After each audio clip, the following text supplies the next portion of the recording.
Bueno, con respecto a lo que hemos ido trabajando en estos días sobre el Código Tributario, a mí me gustaría hacer una reflexión que tiene que ver con el diálogo que creo que en parte hemos logrado. ¿Sí? El diálogo no importa, es una mera comunicación entre quien emite la comunicación y la recibe, sino que además conlleva una comunicación con empatía, con una contextualización del otro y justamente con un entendimiento hacia el otro. Los humanos claramente somos seres que, como decía Aristóteles en su momento, somos seres políticos, somos animales políticos y tenemos la necesidad de convivir con el otro. Y esa convivencia hoy nos obliga a dialogar. La globalización ha hecho justamente, ¿no?, que todo se reduzca a 140 caracteres o una foto y tengamos muchísima comunicación, pero no dialoguemos. Nuestro país, nuestra provincia y el distrito nos exigen hoy que lleguemos a consensos mínimos de cómo solucionar problemas comunes que tenemos. El 40% de pobreza, el estancamiento económico, la falta de desarrollo, la inflación. No podemos esperar más para esto. Yo creo que hemos dado un paso en el Código Tributario en poder consensuar que hoy tengamos un código que salga aprobado.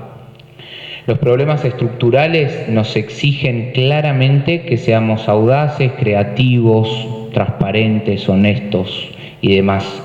Creo que hoy todos nosotros hemos dado, más allá de las diferencias, distintas soluciones a los problemas, más allá de lo que pensemos o no. El otro día escuchaba al senador Esteban Bullrich antes de retirarse del Senado de la Nación, al que cito, y decía que nos sentemos en la mesa de diálogo pensando en qué voy a dejar en la mesa para alcanzar el acuerdo, porque ya probamos con la grieta y acá estamos. Esta Argentina que tenemos es la resultante de nuestra incapacidad de encontrar soluciones comunes a esos problemas. Creo que tenemos que tener todos el coraje de seguir trabajando y seguir tratando de llevar a consensos mínimos que permitan la gobernabilidad del distrito.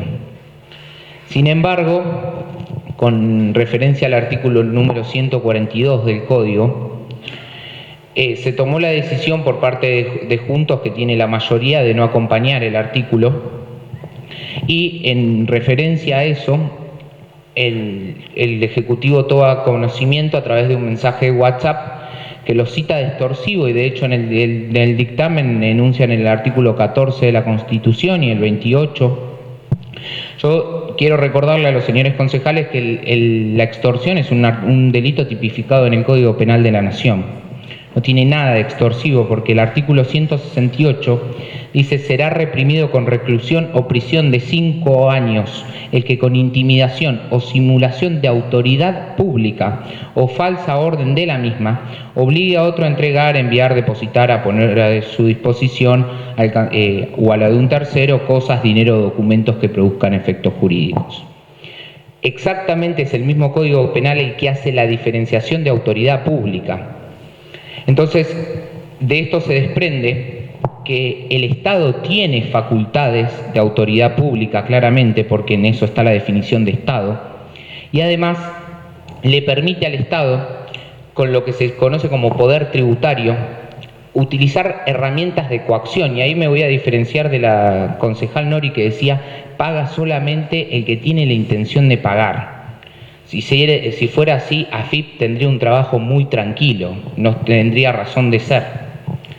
Entonces, el poder tributario es justamente tiene naturaleza política, está en la soberanía de todos los estados, sean nacionales, provinciales o municipales, el poder coaccionar a los contribuyentes a aportar al sostenimiento del Estado. Cuando hablamos de la municipalidad, esto se replica, digamos, la Constitución es clara y la interpretación que ha dado la jurisprudencia del artículo 5 y del artículo 123 cuando habla de autonomía municipal es claramente que la municipalidad tiene facultades tributarias. De hecho, la Ley Orgánica de las Municipalidades, en el artículo 226, habla de una facultad tributaria amplia. Por lo tanto, en esa facultad tributaria, si uno no paga, la municipalidad tiene las herramientas legales necesarias para imponer obviamente sanciones o dificultades al acceso de los demás beneficios que pueda otorgar la municipalidad o su contraprestación. Entonces, el artículo 142 iba a eso, a beneficiar al que realmente paga. Si tenemos el 60% de la recaudación en la tasa vial, tenemos que beneficiar al que paga porque van a seguir sacando camiones de ganado. Entonces, lo que tenemos que pensar es si efectivamente la política pública que se implementó a través de este mismo artículo que lo aprobó este Consejo Deliberante el año pasado en el Código Tributario 2021 fue exitosa o no.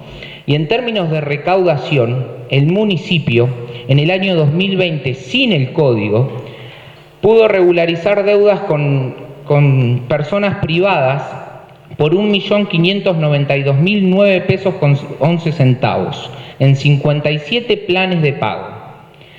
Con la política de impedimento para sacar las guías, en el año 2021 se regularizaron 6.915.431 con 83 centavos y 148 convenios de pago. No es que se dejó o se impidió totalmente afectando un derecho constitucional con el poder tributario, sino que se le daba la posibilidad de, a través de una moratoria o directamente de un convenio de pago, poder seguir trabajando. ¿Sí? No hay una lesión a un bien jurídico constitucionalmente protegido. De hecho, si uno ve fallos de la Corte Suprema avala efectivamente el poder tributario de la municipalidad en numerosos fallos. Entonces, ante esto lo que tenemos que pensar es que si efectivamente hay una verdadera intención de que el Estado municipal recaude más para poder seguir prestando servicios y de hecho, si no hay plata, no hay servicios, o tenemos que pensar que simplemente es una mera posición ideológica. Si es una mera posición ideológica, yo lo comparto, pero como política pública fue exitosa. Se aumentó la recaudación, se regularizaron deudas, se castigó a quien no paga. Entonces, no entendemos, y me pongo también en palabras porque lo he hablado con la secretaria de Hacienda, cuál es el motivo para que en el Código Tributario del 2021 esté aprobado y este año no. Más allá de eso, el concejal Guerrero y la concejal Vázquez hablaban de que no guardaban relación en los aumentos con la prestación de servicios. El municipio tiene una deficiencia en la prestación de servicios no de ahora, sino hace de mucho tiempo, porque obviamente la inflación que está a cargo de la política económica y monetaria, está a cargo del gobierno nacional, tiene que ver con la superación de los costos. Es decir, el municipio hoy viene tratando de aumentar las tasas siempre sobre el costo. Este año, por ejemplo, se cambiaron las 8 bombas del acueducto de Villa Ventana. Eso fue con la recaudación de los servicios. ¿Alcanzó? No. La recaudación por agua de Villa Ventana, solamente alcanza para pagar la luz que utilizan las 8 bombas funcionando. Claramente hay un problema de rentabilidad del servicio público. Si hablamos de eficiencia y eficacia de la prestación de servicios, primero tenemos que hablar de por lo menos cubrir los costos. ¿La municipalidad los cubre? No. Después hablamos de lo que tiene que ver con la ampliación de prestación de servicios. La separación de residuos en la localidad de Torkins es una ampliación de la prestación de servicios y eso genera costos que se están absorbiendo. En segundo lugar, hablamos del incremento de la presión impositiva. En términos reales, la presión impositiva no aumentó. Si estamos hablando, como decía la concejal Nori, que la inflación va a cerrar este año en un 53, 54%, siendo bastante optimista que tengamos un diciembre tranquilo, en términos reales salimos empatados en algunas cosas, porque estamos hablando que la inflación se calcula sobre una canasta básica de alimentos, no hablemos de productos que han aumentado muchísimo más porque se manejan con otras variables económicas.